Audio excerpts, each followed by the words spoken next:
some of our political leaders have, well, taken a more hardline stance. You would think there would be more empathy from our political leaders, all things considered. That said, I want us to take a listen into a clip from Wisconsin Republican Senator Ron Johnson as he's discussing reducing child care costs, a very important issue for parents of every race, every demographic. The cost of child care is exorbitant. Just to give you context, when I did live in Boston, Brother Mac, I paid more in child care than I did rent, and rent was absurd. I think I was paying somewhere around $2,400 a month for child care for 2 children. I'm sure you have kids, so you've experienced this. Everybody understands how much it costs for us to care for our children while we go out to work. When he was asked about this, the Republican senator from Wisconsin said he never felt it was society's responsibility to take care of other people's children. Let's listen to this very short clip. People decide to have families and become parents. That's something they need to consider when they make that choice. I've never really felt it was society's responsibility to take care of other people's children. Brother Mac, not to make a mountain out of a molehill, but for a sitting senator to almost say that he feels no social contract with the people over whom he, presides, that's kind of sociopathic. But I guess it's par for the course for some people. Ben, do you know how much the United States spent in 2020 on its military? Somewhere around 250 billion? You way off, Ben. Almost $767 billion. Billion. Oh, I was off by half a trillion. Okay. $766.68 billion is what we spent on U.S. military. In 1 year. We don't spend a fraction of that for education. And as much as people want to talk about how important and how valuable our children are, we don't come even close to that. So to hear him say that just speaks to just how out of touch he is. And most folks, when they get into positions of power like that,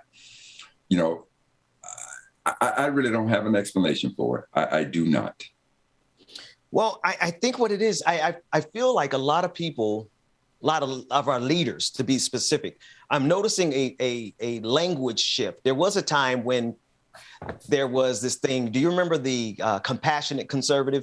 Now, I always knew that was BS, but at least they tried. Back with George W. Bush, they tried to pretend as if there was a train of thought in conservative ideology that was compassionate. Now it's more like, too bad, hit the bricks, you're on your own, survive, we don't owe you anything, even though it's tax season and all of us are writing checks to the government, or they've already taken the money from us. So what is it when the leaders who extract money from the people now all of a sudden say, well, I don't really feel like we have a responsibility? Then you just stole our money, Senator Johnson. This system literally just robbed us if it's not going to give us something back for what you took from us. Ben, what do you think, Brother Man? There has been a new era ushered in on the ugliness of politics. And again, I can't help but look at one individual who ushered this in, because never in my wildest dreams would I have thought that based on the history of -45, that Trump would have been elected president. And I am of the utmost in my belief that when the Republican Party saw how strong and how much support that he had, that he garnered, and he still has, because it's not the Republican Party anymore, it is truly the party of Trump. They all decided the hell with the playbook, and now we can say whatever it is we want to say. Because even if the one party or the other was against a situation, they still found some diplomatic way to say it. And what he just said is tantamount to being out on the political trail and the mother holds up the baby. Every That's politician knows I gotta kiss the baby. This man, on the other hand, man, get that child out my face. That ain't my child. That's your. I just the insensitivity that is being ushered in due to the antics of -45. I don't know how we ever get back to a level of, let's call it diplomacy, if you will.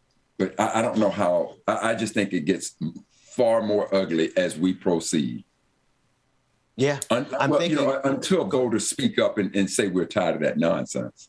That's well, and then that's what that's the other side of their equation, right? So they're coming out with this belligerent. They're riding on the wave of Donald Trump without question. They're riding on the new revelation that they have. What they learned when Donald Trump became president was that they can get away with anything and go all the way to the White House. They can march up the steps of the Capitol on January 6th and not be held accountable. Now, if you tell somebody they had that much freedom, what do you think they're going to do next time?